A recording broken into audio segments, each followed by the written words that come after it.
Today, on Our American Republic, we are going to talk about constitutional law. The U.S. Constitution is the foundation of law in America. 12 years passed between American independence and the ratification of the Constitution by the United States.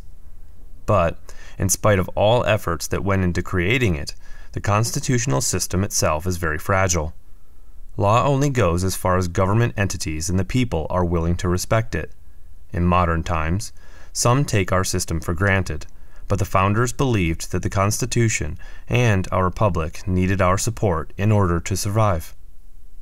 In 1792, James Madison spoke before Congress against a bill to regulate the codfish industry in the United States.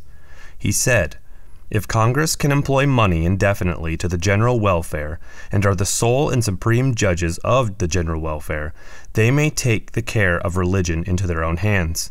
They may appoint teachers in every state, county, and parish and pay them out of the public treasury. They may take into their own hands the education of children, establishing in like manner schools throughout the Union. They may assume the provision of the poor. They may undertake the regulation of all roads other than post roads.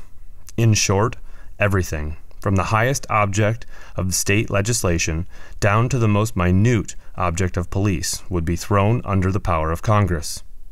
He continues, "Were the power of Congress to be established in the latitude contended for, it would subvert the very foundations and transmute the very nature of the limited government established by the people of America."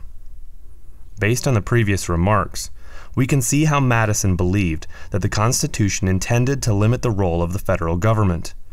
But what happens when we want to change the system? How does the Constitution permit the nation to adapt to the changing times? We need to remember, the law only represents a means for holding everyone, including the government, accountable for what we, the American people, believe is right and wrong. Therefore, if the people still support the American system, the law, and the Constitution that created it, we have only three legal options to address national issues that are not specifically enumerated powers of the federal government. A. The people individually handle the problem themselves. B. The states individually pass their own laws. Or C. The states call a constitutional convention to amend the Constitution. Regardless of whether debate and consensus are necessary, the federal government may not unilaterally take action without consent of the states or the people.